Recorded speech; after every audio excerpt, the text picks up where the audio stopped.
Hey guys, welcome back to my channel. तो guys, Amritsar के first part में आपने देखा कि New Delhi to Amritsar by Shatabdi express हमने अपनी ये जर्नी कंप्लीट की। और अमृतसर में पहुंचने के बाद जो हम फर्स्ट डेस्टिनेशन पर गए, हमारा फर्स्ट डेस्टिनेशन था गोल्डन टेम्पल हरमंदिर साहब। अमृतसर का इतिहास लगभग 400 साल पुराना है। अमृतसर का मतलब है अमृत का टैंक।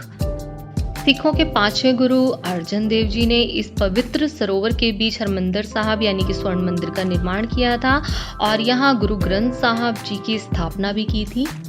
इस मंदिर के चारों ओर बने दरवाजे भी सभी धर्मों के लोगों को यहाँ आने के लिए आमंत्रित करते हैं और सभी धर्मों का सम्मान भी किया जाता है। हम शनि मंदिर वाले गेट से अंदर एंटर करेंगे। ये मंदिर बहुत ही साफ सुथरा बना हुआ है और यहाँ पर आप मॉनसून सीजन में या तो जुलाई अगस्त में और नहीं तो अक्टूबर से मार्च तक आप यहाँ आ सकते हैं।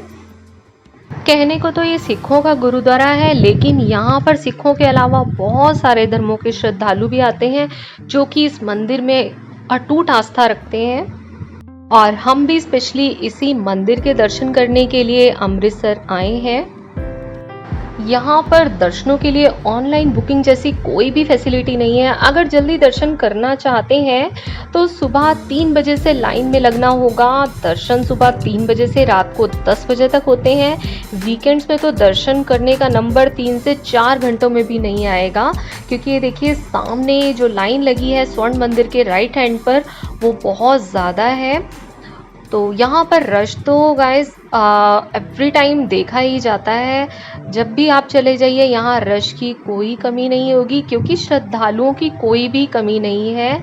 तो अगर आप जल्दी दर्शन करना चाहते हैं तो अपने टाइम को मैनेज आपको खुद ही करना पड़ेगा, क्योंकि कोई जानकारी नहीं चलने वाली है गाइस। अगर आप दूर से आए हैं तो इस मंदिर में 3 दिन तक रुकने की फैसिलिटी भी है। इसके लिए यहाँ पर अलग अलग कमरे व हॉल बने हुए हैं। सोने के लिए यहाँ पिलो, कंबल और चादर की भी व्यवस्था है। 3 दिन तक बहुत ही आराम से रुका जा सकता है यहाँ। गुरुद्वारे में सबसे पहले आने वालों के लिए पानी की व्यवस्था होती है। जिसे भी प्यास लगी हो इजीली यहाँ पर पानी अवेलेबल रहता है। सेवा की जाती है पानी की। खास तौर पर गुरुद्वारों में सेवा बहुत ही श्रद्धा भाव से की जाती है, चाहे फिर वह पानी की हो, जूतों की हो, साफ सफाई की हो या किसी भी चीज की सेवा बहुत बड़ी मानी जाती है गुरु दरबार की सेवा। गुरुद्वारों का मैनेजमेंट बहुत ही ग्रेट होता है। सैल्यूट है गुरुद्वारों के मैनेजमेंट को। अब हम यहाँ पर प्रसाद भोग लगवाएंगे। प्रसाद के लिए वही पर्ची की व्यवस्था होती है, जैसे कि नानक प्याऊ और बंगला साहब के ब्लॉग में मैंने आपको दिखाया था। तो यहाँ पर कटार से भोग लगाया जाता है, सेम स्टाइल है वही।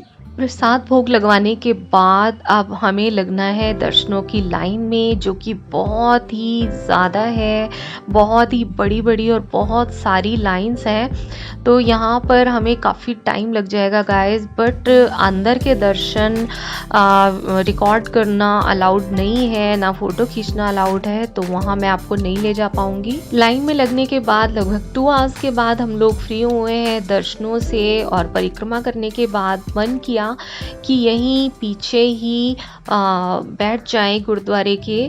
तो हम लोग बिल्कुल बाउंड्री में अंदर ही बैठ गए हैं, जहाँ पर गुरु ग्रंथ साहिब जी स्थापित हैं। बिल्कुल दर्शन करने के बाद हम लोग बैक साइड में आकर बैठ गए हैं।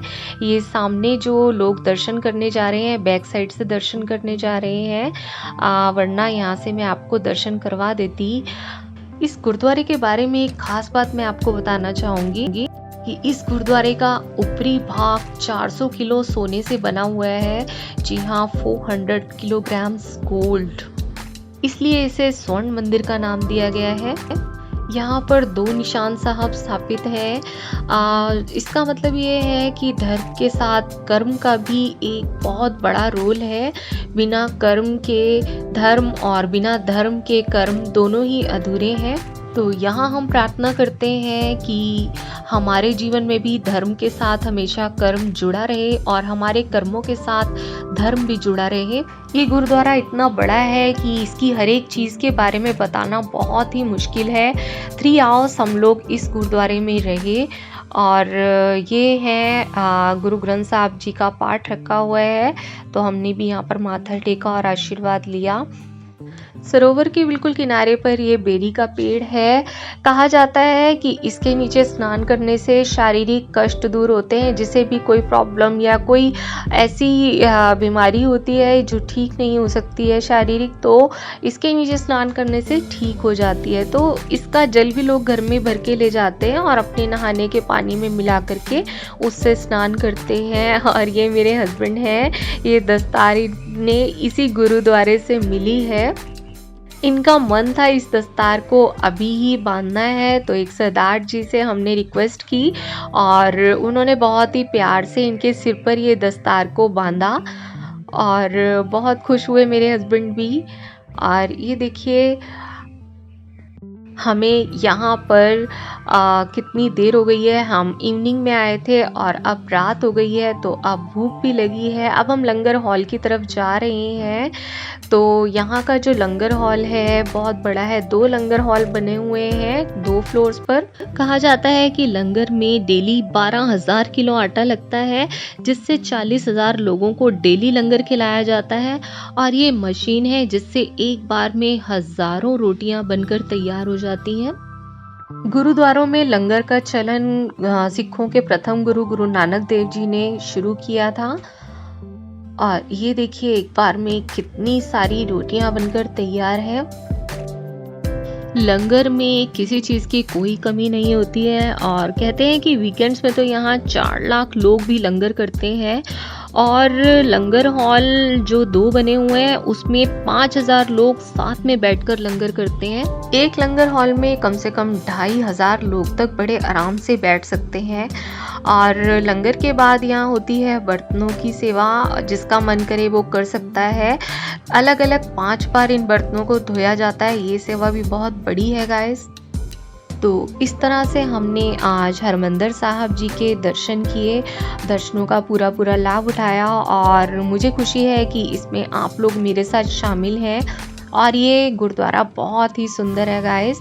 अगर आपको ये वीडियो पसंद आए तो प्लीज़ लाइक कीजिएगा, शेयर भी कीजिएगा, जिससे कि बहुत सारे लोगों तक इसकी नॉलेज पहुँचे। सब्सक्राइब ज़रूर कीजिएगा विद बेल आइकन, जिससे कि मेरी सारी अपकमिंग वीडियोस आप तक पहुँच सके, क्योंकि बहुत ही जानकारी वाली वीडियोस मैं शेयर करती हूँ।